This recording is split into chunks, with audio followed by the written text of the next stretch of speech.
Bonjour à tous, bienvenue sur la chaîne Juris Business, la chaîne qui vous simplifie le droit des affaires. Aujourd'hui, on va parler création de boutiques de e-commerce et on va parler création du point de vue légal. C'est vraiment tout ce qu'il faut savoir du point de vue légal pour créer sa boutique de e-commerce. En d'autres termes, tout ce que vous devez savoir lorsque vous voulez procéder à de la vente en ligne. Donc le e-commerce, c'est un secteur qui se démocratise énormément. Vous voyez énormément d'influenceurs vendre des formations en e-commerce, etc. Mais derrière, il faut savoir qu'il y a énormément de droits applicables en la matière. Donc déjà, le e-commerce, qu'est-ce que je sais? C'est un commerce en ligne et c'est un bon moyen pour le coup pour développer une activité économique. C'est-à-dire que par exemple, vous avez un point de vente physique. Vous voulez développer votre activité pour toucher plus de monde, vous allez développer une boutique de e-commerce qui va vous permettre d'avoir une exposition beaucoup plus large que votre seul point physique de vente. Donc ça, c'est très intéressant parce que vous démultipliez le nombre de clients potentiel. Mais c'est pas tout, ça donne aussi une certaine attraction à votre commerce physique puisque pour le coup, si vous avez une vitrine sur internet, beaucoup plus de gens vont aller voir directement votre site internet et par conséquent vont s'intéresser à votre univers, à ce que vous proposez directement dans votre boutique. Donc en somme, le site internet et le site e-commerce va servir pour attirer non seulement une clientèle sur le net mais aussi une clientèle en physique. Par contre, comme je vous l'ai dit, évidemment, le commerce en ligne, c'est un autre monde. C'est un monde qui est soumis à une réglementation qui est très stricte et très précise et c'est l'objet de notre vidéo aujourd'hui. Donc déjà, ce qu'il faut savoir, c'est qu'il y a certaines activités qui peuvent exercer du commerce en ligne et d'autres qui ne peuvent pas. C'est-à-dire que techniquement, le e-commerce est ouvert à toutes sortes d'activités, donc par exemple de la vente de produits neufs ou d'occasion, on le voit avec par exemple les friperies qui se développent en ligne, etc. Mais aussi la vente de services, donc par exemple tout ce qui va être Uber Eats, tout ce qui va être hébergement, tout ce qui va être Airbnb, tout ce qui va être loisirs, etc. etc. Tout ça, c'est possible de le faire avec un site de vente en ligne. Par contre, il faut savoir que certaines activités vont être réglementées et c'est logique quand on y pense.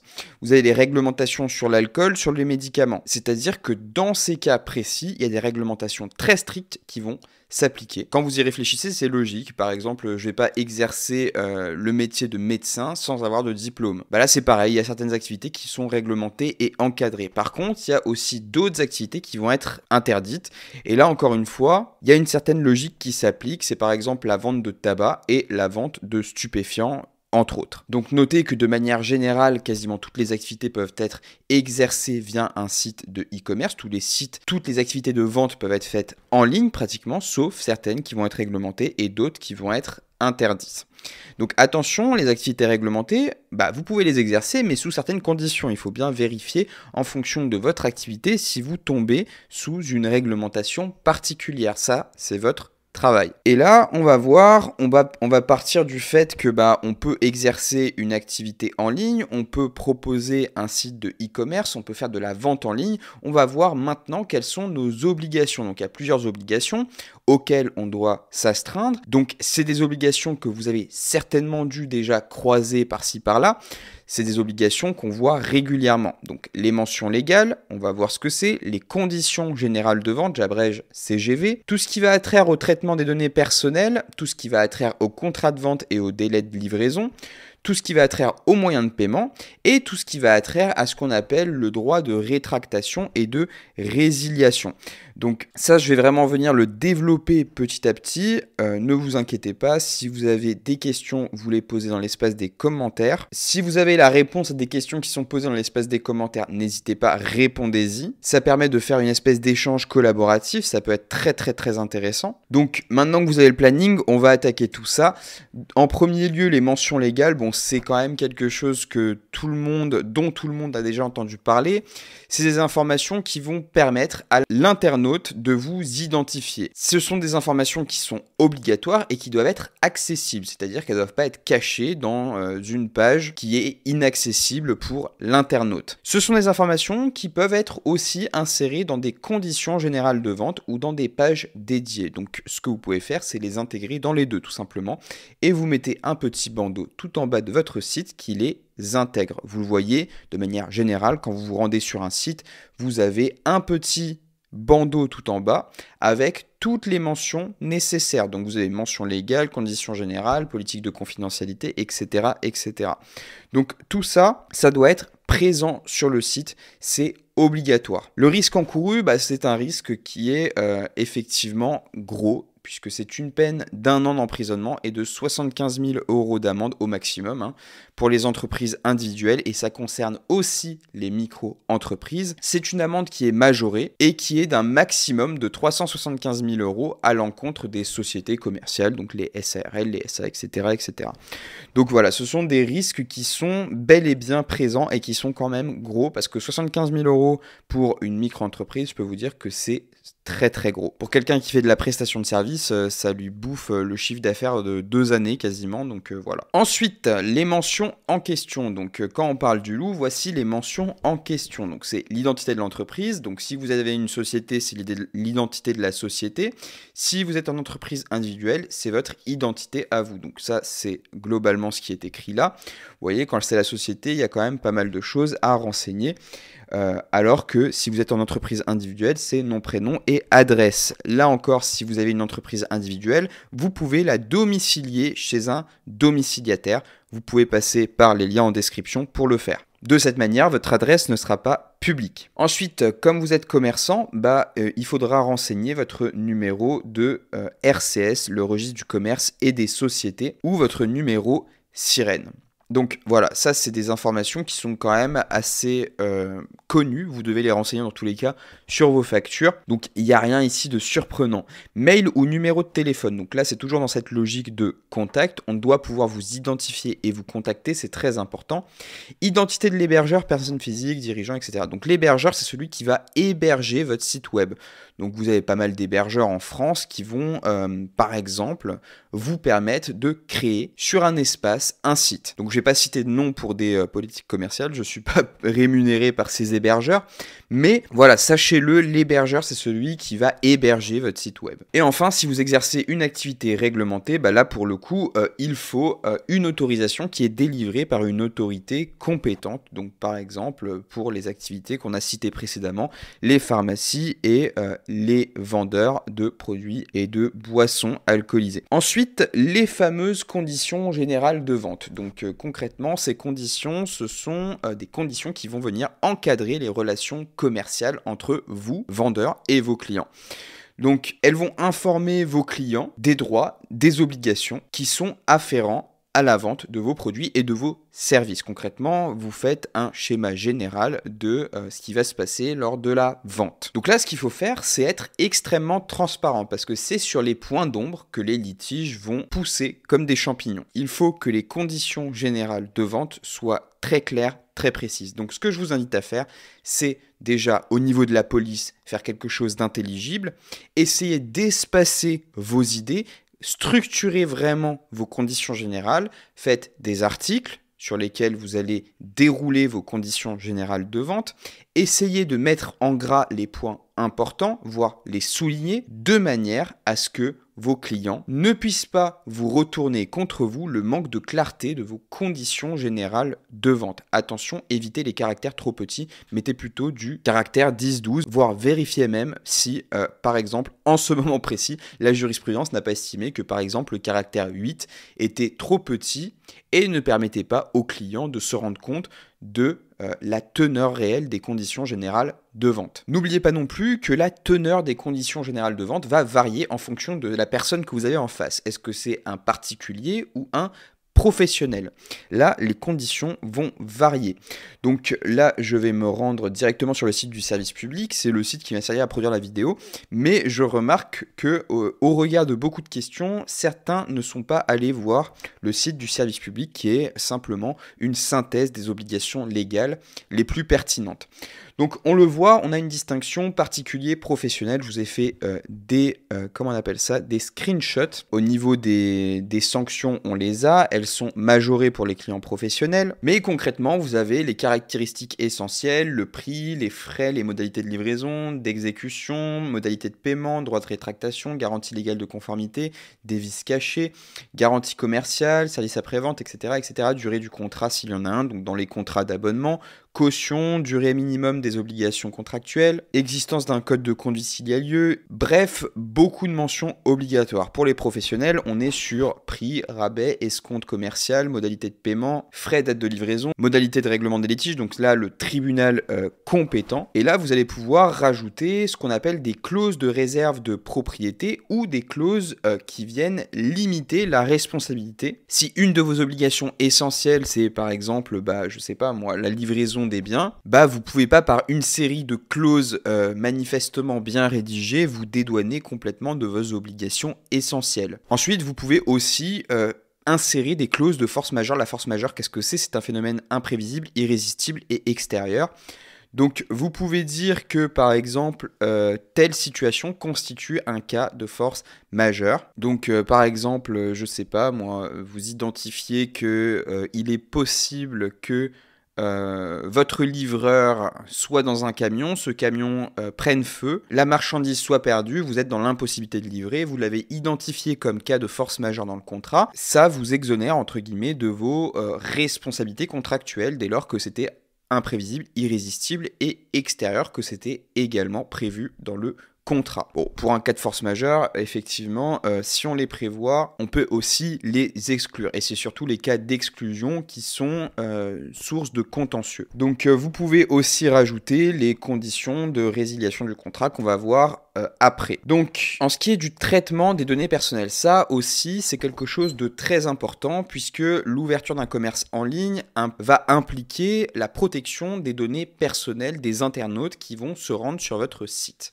Donc la donnée personnelle, qu'est-ce que c'est? C'est une information qui se rapporte à une personne physique, identifiée ou identifiable directement ou non grâce à un identifiant ou un ou plusieurs éléments propres à son identité. Donc c'est tout élément qui permet de distinguer ou d'identifier directement ou indirectement une personne. Par exemple une adresse mail, une adresse IP, etc. Tout ça, c'est des éléments qui sont des données personnelles. Les grands principes en la matière, c'est qu'il faut informer l'internaute et il faut obtenir son consentement. Donc il y a une obligation générale de sécurité et de confidentialité qui pèse sur vous.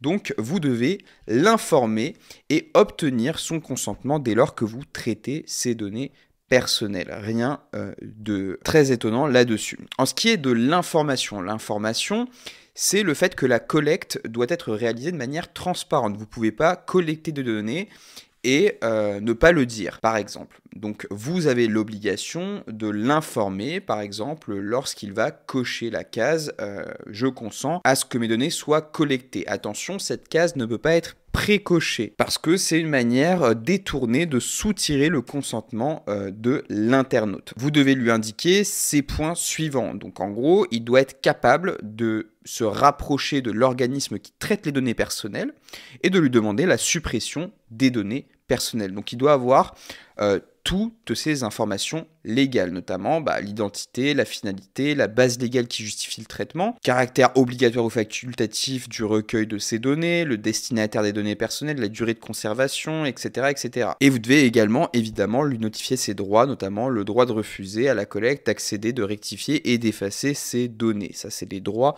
inhérents à l'internaute, droits qui sont primordiaux pour lui. Et parmi ces droits, il y a aussi le droit d'introduire une réclamation auprès de la CNIL, Commission nationale informatique et liberté, qui va éventuellement venir vous sanctionner. Et donc, attention, vous le voyez en bas, ma caméra me cache un peu mon PowerPoint, mais en gros, vous avez une amende de 1 500 € qui tombe si vous manquez à une de ces informations. Donc, comment faire en pratique? Sur votre site internet, ce que vous pouvez faire, c'est utiliser un lien qui va renvoyer directement vers la politique de confidentialité, politique de protection des données, etc., etc. Il doit être visible sur chaque page du site, c'est très important. Donc ce que vous voyez de manière générale souvent, c'est en bas du site, vous voyez que les personnes ont affiché effectivement toutes les mentions légales avec conditions générales de vente, etc. etc. Notez que ces politiques doivent être distinctes des CGV, donc les conditions générales de vente, et les conditions générales d'utilisation du site internet. Donc, en général, rendez-vous sur un site, vous voyez, vous prenez un site très connu, je sais pas moi, par exemple, vous rendez sur le site de L'Oréal, vous regardez que sur la boutique en ligne, tout en bas, il y a un petit encart avec toutes les mentions obligatoires. En général, tout le temps, c'est écrit juste ici. Pourquoi? Parce que par convention, on a tous l'habitude d'aller voir ça. Ça a été adopté et par symétrie, par mimétisme, les autres vendeurs ont adopté cette stratégie. Et pour le coup, c'est une stratégie qui vous couvre vis-à-vis de toutes les obligations légales. Ensuite, on va passer au consentement. Donc le consentement, il porte sur l'envoi des courriels commerciaux. Donc par exemple, les newsletters, c'est les publicités, etc., etc. Vous devez, dans ces courriers que vous envoyez, toujours proposer une possibilité à la personne de se désinscrire.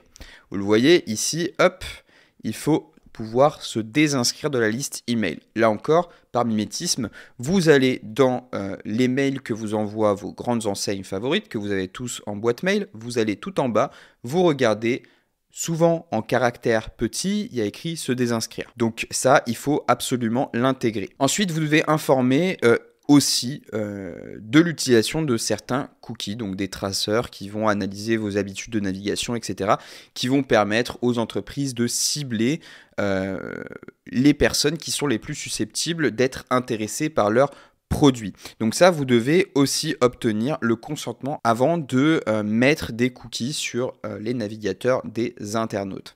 Donc en pratique, comme je vous l'ai dit, il faut une case à cocher, une case qui ne peut pas être précoché, puisque pour le coup, ça c'est vraiment une pratique qui est interdite et qui est sanctionnée. Donc la case à cocher, mais pas la case précochée. Très important également, le silence vaut refus, c'est-à-dire que si la personne ne coche pas la case, elle laisse en blanc, elle passe à une autre page. De manière générale, vous avez toujours ce petit bandeau qui est juste en bas, et tant que vous ne l'avez pas coché et accepté, en fait, il vous pollue l'espace visuel du site. Donc, concrètement, ici, si la personne manifestement décide de passer outre cette demande de cochage de la case, en fait, ce silence vaut refus. Donc, il n'a pas accepté que les cookies soient déposés sur son navigateur. Ensuite, vous devez aussi permettre à l'utilisateur de choisir la finalité du traitement. Donc en général, vous avez plusieurs cases à cocher. Donc ça, par mimétisme, vous allez voir les sites, vous voyez que votre consentement est recueilli souvent pour plusieurs choses. En général, 2 ou 3. Donc il est possible de proposer à l'utilisateur de tout accepter ou de tout refuser, mais par contre, doit exister chez l'utilisateur la conscience de tout ce qu'il accepte, c'est-à-dire de manière un peu plus simple. Vous voyez, vous avez souvent dans les petits encarts qui déposent des cookies sur votre ordinateur, vous avez par exemple plusieurs choses qui sont affichées. Donc vous consentez au traitement des données pour ci, au traitement des données pour ça, au traitement des données pour ça. Et en bas, vous avez cette option qui vous propose de tout accepter. Là, c'est légal puisque l'utilisateur sait les différentes choses pour lesquelles il va accepter. Voilà, ce qui ne serait pas légal, ce serait effectivement de dire consentez-vous au dépôt de cookies sur votre ordinateur. Voilà, sans plus de précision, ça, ce serait considéré comme illégal. Ensuite, les sanctions. Bon, les sanctions, elles sont toujours là pour vous mettre un petit peu, la pression. Donc 5 ans d'emprisonnement et 300 000 € d'amende pour un traitement sans consentement. Donc ça, c'est des maximums. Il y a toujours ce maximum qui n'est pas forcément souvent appliqué. Ensuite, en ce qui est des contrats et des délais, ou plutôt le contrat et les délais. Donc la conclusion d'une vente, c'est un contrat, et c'est un contrat dans lequel les parties ne sont pas présentes physiquement, c'est un contrat conclu à distance. Donc lors de la saisie de la commande, il faut que celui qui commande puisse prendre connaissance du prix, des caractéristiques essentielles du bien ou des services, ça c'est logique, hein, vous achetez pas sans savoir ce que vous achetez. Si c'est un abonnement, il faut la durée de l'abonnement, la durée de l'engagement, il faut qu'il puisse avoir connaissance des étapes à suivre pour conclure la commande, parce que de manière générale, il ne peut pas être surpris, c'est-à-dire il ne peut pas faire ajouter au panier, commander et payer, hop, votre commande est validée par la magie du Saint-Esprit. Il faut qu'il puisse savoir le moment auquel il va devoir, entre guillemets, passer à la caisse. Il ne va pas être surpris, parce que dans son esprit, le consommateur, il a toujours cet esprit critique qui le pousse à revenir en arrière pour essayer de voir si ce qu'il est en train d'acheter est bien ce à quoi il prétend. Donc voilà, donc il doit pouvoir corriger ses erreurs et les identifier, le cas échéant. Il doit pouvoir savoir s'il y a d'autres langues qui sont proposées pour avoir une information la plus éclairée possible.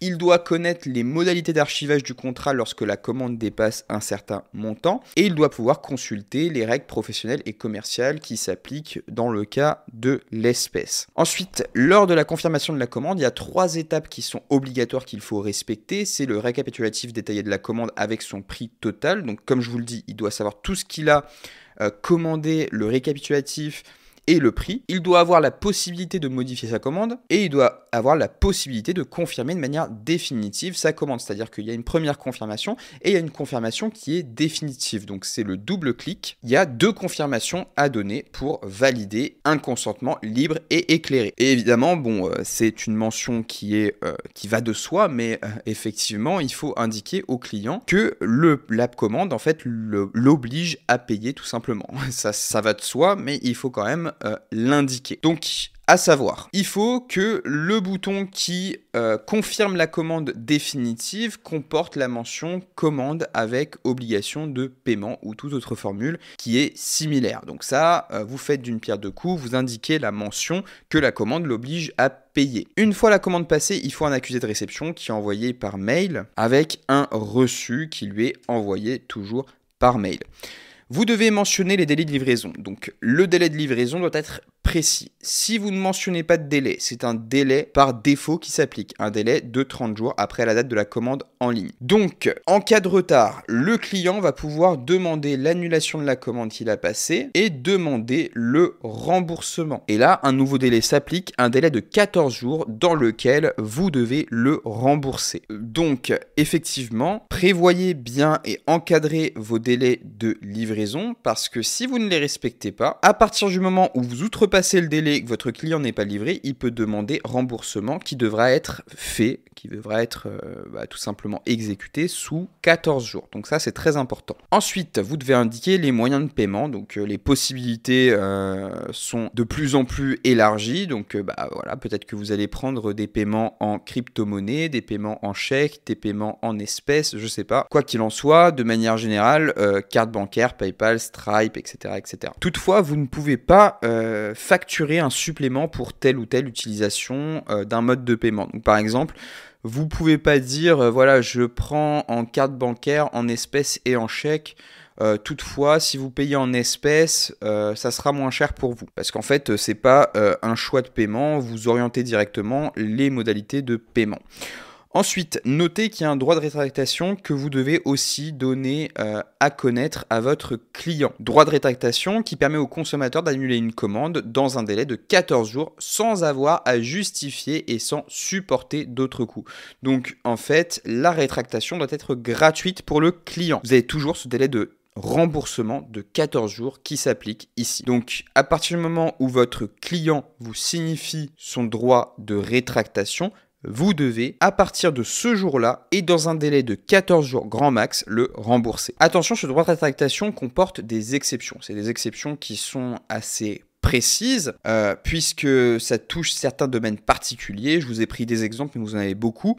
C'est les produits personnalisés. C'est les produits qui sont confectionnés spécifiquement pour le client. Par exemple, vous avez une boutique de e-commerce qui fait du print on demand, qui fait par exemple des tasses. C'est des tasses qui sont personnalisables, sur lesquelles vous écrivez par exemple le nom de telle ou telle personne. Vous recevez commande, vous devez écrire sur la tasse Paul. C'est une commande que quand vous l'envoyez, c'est une commande personnalisée qui n'est susceptible d'intéresser que Paul. Bon, et là, on pourrait discuter sur le fait que Paul, c'est un prénom courant, etc.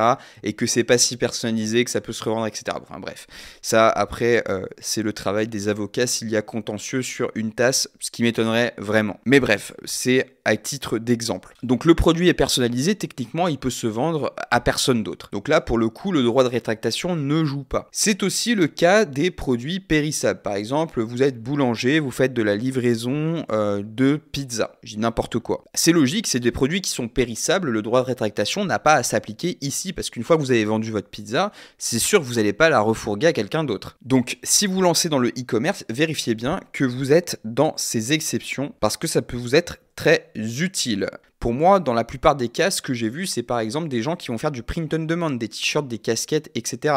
Là, pour le coup, le droit de rétractation n'est pas applicable puisque c'est des produits qui, une fois faits, ne peuvent pas être vendus à quelqu'un d'autre. Donc, c'est une perte sèche pour le vendeur. Ensuite, la résiliation, qu'est-ce que c'est? Bon, l'article 1129 du Code civil, je crois que c'est l'alinéa 3, dispose que, effectivement, la résiliation, c'est pour l'avenir. Ça veut dire qu'il n'y a pas de restitution. Par exemple, vous avez un forfait téléphonique qui est sur 12 mois. Vous l'utilisez sur 12 mois. Il y a une contrepartie réciproque. Vous payez le prix, vous utilisez la ligne. Par contre, au bout du 12e mois, vous dites « je résilie mon contrat ». Il n'y aura pas de restitution, évidemment, puisqu'il y a eu utilisation de la ligne, etc. Vous avez payé le prix. Par contre, à partir du moment où on va résilier le contrat, cette résiliation va valoir pour l'avenir.